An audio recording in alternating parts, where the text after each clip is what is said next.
It's so good to see everyone this morning. Are you glad to be here? Good.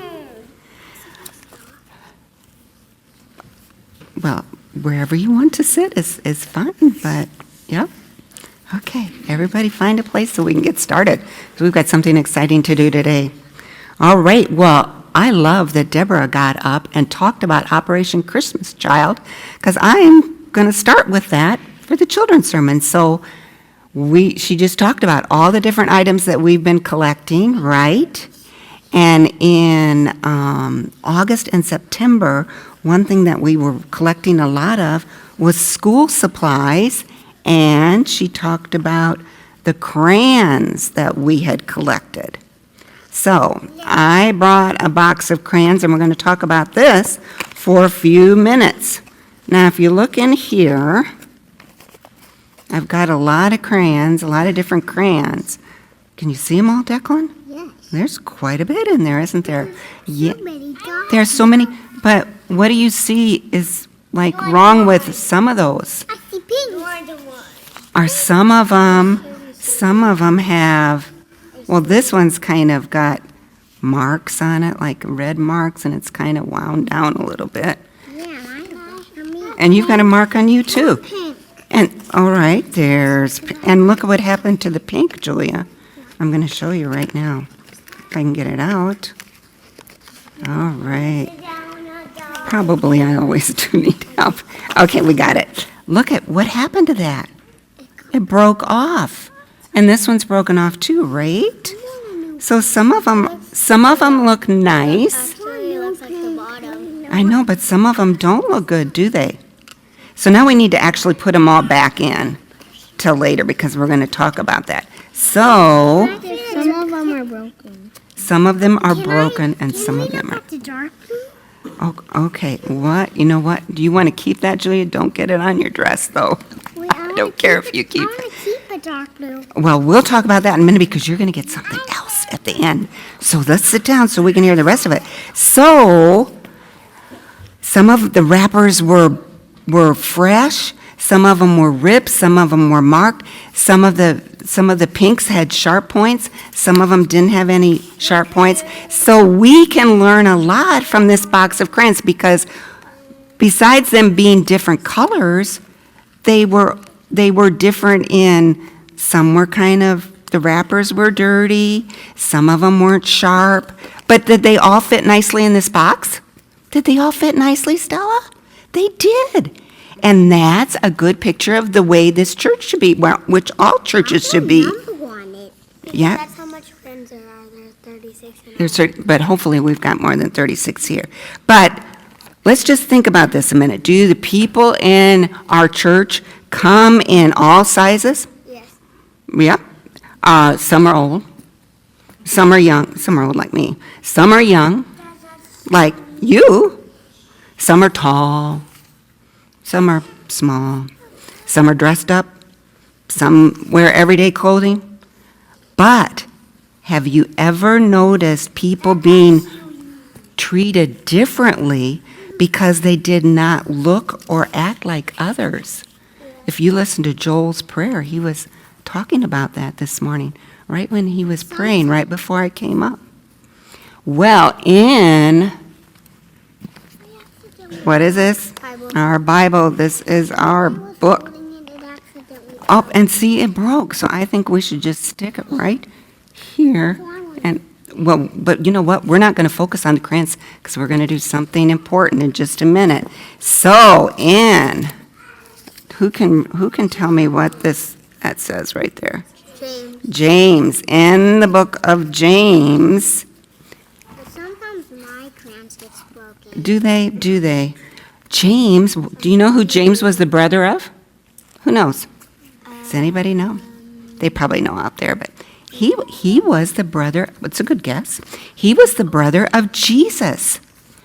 He was the brother of Jesus, and he wrote that book, and that book is named after him. And Pastor JJ right back there. I was thinking he was up here. He has been preaching to us from the book of James. So if you don't go out for children's church, but you stay in here, you have been hearing him preaching sermons on the book of James. And in James 2, 1 through 10, it said that followers of Jesus should not show favoritism or treat one person better than someone else. And we're going to go back and talk about our crayons in a minute and how they were different. So we're going to act out this passage so we can really understand what James is saying. So we're going to need some volunteers right here. So I have this to put on. Who would like to put? Okay, Sadie. Okay, so can you get up? Okay. We'll get something. Okay, Sadie, can you put that on?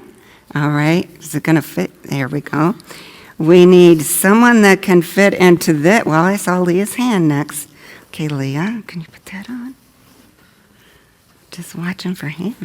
Miss Scarlett's not here today. That's who's missing. I thought somebody was missing. Not here and Mom's not here. Oh, well, we have one more. Who wants to wear? Max? I saw Max's hand. All right. Well, we're going to have them. Let's see. We'll have Declan and Stella together. Maybe. No, wait. 1, 2, 3. Does Ansel want to dress it or no? Well, we've got four. So they look pretty fancy, don't they? Can you get that on, Max? If not, kind of put it around your shoulders.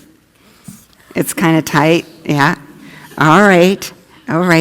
Then we've got, oh my goodness, look at, there's patches on this. This is what we're going to have one. Maybe we'll put there together like that.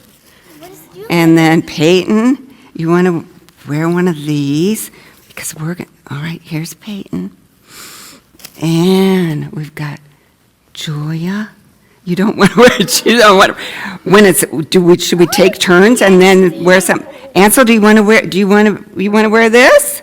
Yeah. Because we're going to show what's most important. Okay. All right. Let's put that around you. Maybe Stella doesn't. Julia, you sure you don't want to try one? Okay. How about Julia? Do you want to have a fancy ring on your hand? Stella wants one. You want to wear that ring? Who wants? Well, then the fancy people that get to wear the ring. Well, we'll talk about that. There might be rings at the end of this session, so we will see. So put those rings on. Okay, now, where is my helper that volunteered at the last minute? Philip, you want to come on up here? I think I maybe do need you. So we're going to get organized. So if you're with Philip, the fancy people are going to stand over here by Philip a little bit. It's just right here. Sadie, right here. Okay. And then here, right here. And we need Julia right there because she is in the hall. Nope. Stella and Declan, come over here. Okay, you're going to be right here. And Ansel, you're going to kind of be right here. Okay, and I'm going to be there. Oh, Julia, aren't you going to stay? Okay, she's gonna be our watcher. Okay, let's listen. We're gonna read from James 2 and find out what happens. So this is what we're gonna act out so that people will know what's gonna happen. So, ready? You ready to listen? Everybody ready to listen? My brothers and sisters, believers, and I think maybe now you can sit on the seat there, Philip. I think we got it organized. In our glorious Lord Jesus Christ must not show favoritism. Suppose okay, Ansel, stand over here by these guys. Suppose a man comes into your meeting, so come into this meeting and stand right here. Comes into your meeting wearing a gold ring, show off your rings, and fine clothes. That show them off, kind of act. That's right. Look, yeah. Show the people out there how you look good. That's right. And a poor man. Now we're going to get the poor men, the poor people, right here. Look out that way. A poor man in filthy old patched clothes comes in, If you show special attention to the man wearing fine clothes, you people, and say, oh, please, here's a good seat for you. Would you please sit here, fancy people? Sit here where everybody can see you. This is the best seat. Please sit right here. Look at these wonderful, fancy people. Here's a good seat for you. But you say to the poor people, oh, please go over here. Go over here. Go over here. You stand over here. Or maybe just sit on the floor. Just sit over on these steps over here. Yeah. Does that make us feel good? No. Then we've become judges, haven't we? Have we become judges? Are we judging people? We're saying that the people that are fancy are the best ones, and the people in the rags are the bad ones. How's that make you feel, Declan? Good or bad? Kind of not good. He doesn't look very happy. Okay, let's all gather here. Let's all gather here. That was a good experiment. It felt bad, didn't it? Okay, let's sit down. And you can just we'll gather the rest of the costumes when we get done. So why was this the wrong thing to do? Leah. Because the poor people were hurt, and the fancy people were not, and they think they're cool. She's got it all in a nutshell right there. The poor people felt hurt, and the fancy people thought that they were cool. And those are both kinds of attitudes that we shouldn't have, right? The Bible says it's wrong to say or act like some people are better than others. And we must be careful not to show favoritism in our church or anywhere else, because we are all God's children. And as James said, he said, you will do all right if you obey the most important law in the scriptures, and who knows what that might be. It commands us to love your neighbor as yourself. Absolutely right, Max. So again, remember these crayons, because some were new, some were old, some were broken, some had new, but could every crayon still color? Yeah. They were all still useful because they were all valuable to create something beautiful. So, right. So we're going to put the crayons away. So every person, rich or poor, old or young, is valued by God. So we shouldn't play favorites. So that's our sermon. But because we had those fancy, why don't you put the used rings in here, throw them in the bag, because you each get a ring pop to remember that even though that represents the fancy people, that we shouldn't show.